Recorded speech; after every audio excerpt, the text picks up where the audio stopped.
Isa ka rin ba sa napaiyak tapos nagmukmok nung nakita mo na mukhang may ginagawang milagro si Dominic tsaka si Sue Ramirez?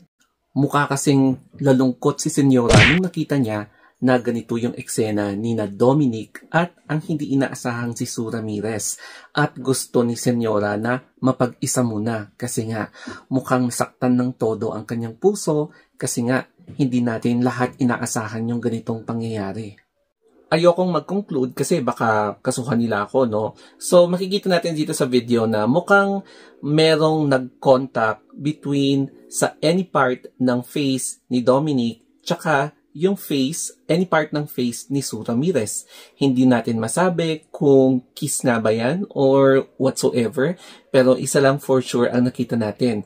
Meron sigurong physical contact between the parts ng face ni Dominic and yung part ng face ni Sue Ramirez. Pero syempre, hindi natin ma-authenticate yung video or yung picture na to kasi parang medyo blurred, no, yung resolution niya. Kaya hindi tayo pwedeng mag-conclude. Ramdam na ramdam ko ang heartbreak talaga ni Senyora. Kasi nung binisita ko yung kanyang page, sa FB page niya, talagang nirepost niya yung lumabas na mga screenshot, na mga pictures ni Dominic kasama ang isang babae. At yun ay si Sue Ramirez na nakita caught in the act na medyo magkayakap tapos nagkadikitan yung parts ng kanilang face. So, syempre, ayoko naman talagang banggitin, no? Baka may makabasa dito or may makakita biglang kakasuhan ako na gumagawa ng istorya. So, yan yung proof.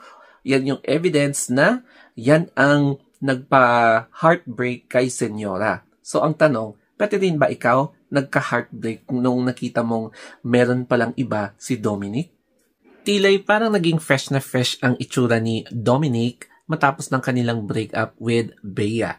So, as you can see, napaka-fresh niya and talaga namang marami talaga ang mamamagnet niya sa kanyang very refreshing na itsura.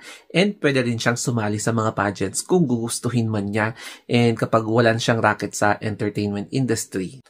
At bilang isang artista, hindi talaga may iwasan na pwede kang ma-fall sa kapwa mo artista. Katulad na ngayon ni si Sue Ramirez na biglang ginulantang ang mga nagpa-follow kay Dominic na bakit naging siya. O diba? Kung sino-sino lang kasi ang nalilink and panibagong pag-link kay Sue Ramirez na may resibo ang nalilink ngayon kay Dominic.